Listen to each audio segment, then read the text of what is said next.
said the many things he's involved in, social farming was one of them. And social farming, we have here today Helen Doherty, who is the National Social Farming Coordinator at Leitrim Development Company. And social farming, what is it? Is a practice of offering activity on family farms as a form of social support service. The farm is still a working farm, but it has all these benefits in terms of inviting people into the day-to-day activities, in terms of inclusion, health and well-being, and health and well-being is the topic we're looking at now. So Helen, delighted you're here, and the floor is yours. Thank you very much. Good afternoon, everybody. So I think I'm close to the end here, so hopefully you're not wilting too much. I'll take you through some of an explanation. I suppose I'm probably considering in the room, maybe not everybody knows about social farming or knows what's involved in it. I certainly had one conversation today where somebody didn't understand what social farming and the concept of it was. So I'll take you through the basics of that, who we are, how we operate and where we operate and what social farming looks like on the ground. For me, there's an obvious connection in everything we do with sustainability and with green care and the green environment. So hopefully that'll come through in what we're doing. So social farming is the practice of offering an ordinary family farm as a form of social support for people who need social support at different times in their lives. The farm is not a specialised treatment farm, it's not a special place. It's not a place set apart from everybody else or set apart from any other farm in the community. It's simply a farm that opens its doors 1 or 2 days a week to host people who are vulnerable. And people can benefit from participation alongside the farmer, side by side, participation in ordinary activities that happen in a non-clinical environment. So that's very important. Some of these are speaking to the core values of what we do in social farming. So social farming, I suppose, is a planned outcome focus. That's another core value of what we do. We seek to deliver outcomes for people, and there's a lot of planning that goes into each placement. It's a support placement on a farm. It's not a work placement. It's not work experience. It's none of those things. It's a support placement, and hopefully will provide a stepping stone for people onto something better in their lives. This is about using the natural assets that are there already. We're not looking to build different infrastructure or do anything different. We simply want to use what's there, and every farm offers what they offer, and that potentially gives a huge variation to the farms that are involved in social farming. Not on my slide at the moment, but our smallest farm is 1 acre and our largest farm is in excess of 400 acres, and we have everything in between. So there is no template for a type of farm or a type of place that you have to host people.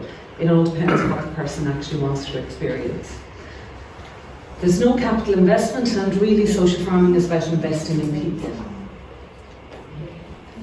So I have a couple of pop-ins here that just speaks to the development of social farming in Ireland up to, it says 2022, but it's really 2023. So it started out as a European project. UCD have been involved right through the whole development, right up to the current iteration of the programme. And it really started off as an idea of people looking at social farming to see could they make it work in an ordinary farm environment in Ireland. Then we piloted it in 2011 to 2014 in the Border region, which meant that the original nucleus for starting social farming on the island was in that Border region, and the office, fortunately for me, was at Leitrim Development Company. So today we run a national project which Leitrim Development Company hosts, and I'll speak a little bit more about what that is. So we're funded by the Department of Agriculture. Those contracts are in place since 2016, which was post the piloting phase, which was funded through the Interreg programme. We're in our 7th year. We run the national network, and alongside that we run a model project which is research based. So when we're starting social farming, people want to know, well, does this actually work? So we decided we needed research element to what we're doing, because we needed the evidence base to say social farming actually does provide great outcomes for people. Funding comes, as I say, for our work, comes from the Department of Agriculture, but the funding then to support the placements, to pay the farmer for their time, comes from health and social care. And we've had key people that have been extremely helpful and supportive of social farming, some of them local to here, and we heard about Galway wool, I think, just a little while ago, and Blonnet, who is one of the people involved in Galway wool, is one of our social farmers as well. So we're seeing this theme of using the farm for lots of different things, and social farming is potentially one of those. So who's involved in social farming? We're not doing this all on our own from Leitrim. We are working with a number of collaborative partners. West Limerick Resources run the Southwest Hub, Waterford Leader Partnership run the Southeast Hub, and Southwest Mayo run the West Hub, and we run the remainder of the network. We run that in collaboration with them, so they're subcontracted to basically do the exact same work that we're doing. That's the team that we have in place. We have 5 regional development officers covering that area. We have 2 of them based through Leitrim Development Company and 1 of them in each of those regional hubs. And we have our researcher, Dr. Aisling Moroney, who works in the project as well. That gives you an indication of the coverage that our regional development officers cover. So, little map of Ireland. This is the work that we're involved in. I suppose it's recruiting new farmers, letting the farming community know about social farming, and the rural development community. Although we work with those 4 local development companies, we actually work with every local development company in the country, and they have supported social farming in a variety of different ways. From Leader Programme to the Social Inclusion and Community Activation Programme, lots of other programmes that are run through them, and also the county councils we have access funding through, for example, Healthy Ireland programmes. We provide all the training for the farmers to ensure that they're practice ready.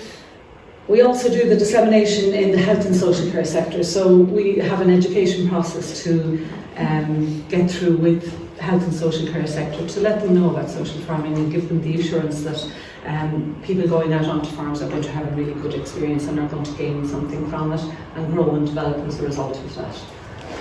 That involves building a lot of relationships, and as the previous speaker said, lots of work on the ground, lots of cups of tea and scones and God only knows what else, but certainly a lot of one-to-one work. It's not something that you can just present to people. You actually have to get out there, meet people and build relationships, and that's a key part of what we do. Leveraging funding, again, our research is very prominent when it comes to leveraging funding for placements, but again, getting boots on the ground and influencing the decision makers is really important for us. Okay, reporting to all funders, that's all the fun part of what we do. Systems, process, governance and development, again, we provide that governance around this to give people assurance that this is something that's of quality that's being offered on these ordinary farms. So that's an extremely important part of what we do, and the framework that we work within provides that governance for people. And as I said, we have a researcher working on the programme and contributing to public policy and taking public policy and demonstrating how we meet that.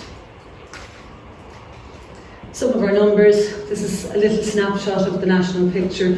We have 141 practicing farms, I think this week probably 142 or 3. We have about 70 in development. We have delivered farm income onto farms of roughly around on average 5,000 per farm. Some farms less, some farms more, so it does vary quite a bit. And that commissioning by the team increased from 2017 up to from 18% in 2017 to 90% in 2023. Participant days delivered 1,700 to 8,000 days in 2023. Participants that we have supported has gone from 140 in our first year of our programme to 700 participants. And the services we work with, needless to say, has grown exponentially as well. Just to speak a little bit about our research work, research I suppose is aimed at services, it's aimed at policy areas within health and social care primarily, but also within rural development. We've produced a lot of guides and a lot of reports that are targeted at a number of different sectors within this. We have held 2 conferences. 2 national conferences. We continuously use that research to contribute to funding applications, for example, and obviously any changes that are happening in public policy or any reviews that are happening, we like to see if we can contribute to that. This is just an example of some of the reports that are on our website. I didn't bring any resources with me. I'm trying to be very environmentally friendly, where everything is available on our website. We also like to speak to the educators, so we're getting into the health and social care and influencing people who are being educated, from occupational therapists to nurses to social workers, all of those students, so we are accessing that space as well. We've also been involved in the EIP Agri programme recently.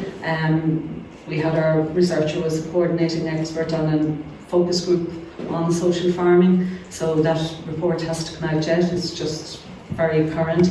We've also been involved in a number of Erasmus projects that have produced some teaching materials around social farming. So I suppose to focus on some of the happy faces, and some people might recognise some of our farmers here in some of these pictures. That's Tommy Early, one of our farmers locally to our office. So I suppose some of the wins that are involved in social farming for the farmers, and to encourage more farmers to get involved. Participants always want more, and the farmers value the support that we are providing to them. In this instance, this particular farmer had a group of students out and has continued to have them out for about 4 years.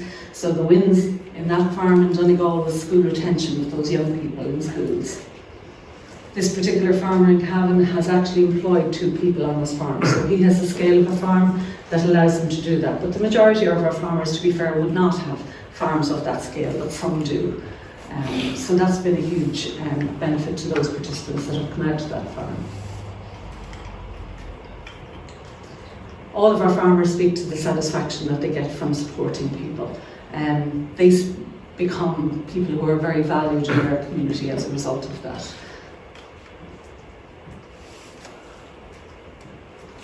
For us, the wins are around fully commissioning placements. So health and social care services are actually seeing the value in what social farming can offer people, and they are increasingly commissioning placements.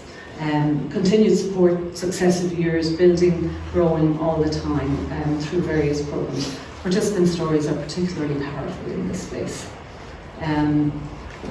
This is a particular story to a farm in Leitrim, where this young gentleman in the wheelchair, his father had passed away, so his connection with a farm just disappeared overnight, and he was in full-time care. So the opportunity for him to get out onto a farm and to be interacting with animals and interacting with the farmers has changed his life significantly. So some of the benefits then for farmers we might look at, and again this, you're looking at this space where farmers are increasingly looking at being multifunctional and multidimensional, and deriving income from many different sources rather than a single source. It's an additional source of income for farms. It uses the existing assets, and very few of our farmers have to invest in capital. We always encourage them to start where you are. If you need to enhance something or want to do something different in the future, then that's fine. There's a strong sense of personal satisfaction. Some of the quotes from our farmers: more people than before get to know and understand the real importance and the real value of farming, and what happens on ordinary family farms, because we all know farms can be maybe a small bit demonised these days. So it encouraged us to think and talk and look at our farm in a different way, and it has shown us what we can do. So the opening of the farm to people actually encourages people to take that step into a different space and see their farm in a different way. And also realising the non-monetary value. You can produce anything when you have a farm, and when you can grow or you can have animals on it. You can produce many, many things, but sometimes just sharing that space can be a productive way of using that space as well. So it's, I suppose, a non-monetary value of land and getting to share it with people. These are just a couple of our farmers that have, I suppose, social farming maybe has spurred them into diversification, maybe given them the confidence, given them the baseline maybe to move into that diversification space. It encouraged us to think and talk and look at our farm in a different way. It has shown us what we can do and the skills that they have, and boost their confidence themselves, as well as boosting the confidence of their participants. The Borough Farm Experience is one of our farmers, Cahill and Brona O'Rourke down in Clare, and they recently joined social farming. So you can see the array of things that are going on that farm, much like our other farm from Clare earlier on. So they're doing, farm tours, they're selling locally, and they have agri camping, but they also do social farming. When you get comfortable with having people here, you can see what else can be done. And again, we're probably citing Blonda as another farmer who has diversified in many different ways. We've also seen some stimulation with the next generation of farmers. I know personally I've had probably 4 second generation children of people who are trained as social farmers now becoming involved in social farming, and where they might offer 1 day a week, the second person is now looking to do a 2nd day a week. Encourages positive environmental actions. I think that has been researched by our researcher, and she said 100% of our social farmers have been encouraged in that way. A lot of our farmers are organic farmers, I think 25%, which is way above the national average. We've had several of our farmers be Farming for Nature ambassadors. I was a little bit mindful of listing names here last night because I'm sure I probably have missed 1 or 2. A lot of our farmers interested in conservation, biodiversity, woodlands. 23% of our farmers have planted trees as a result of the social farming engagements, because they're looking for different ways of using their farm.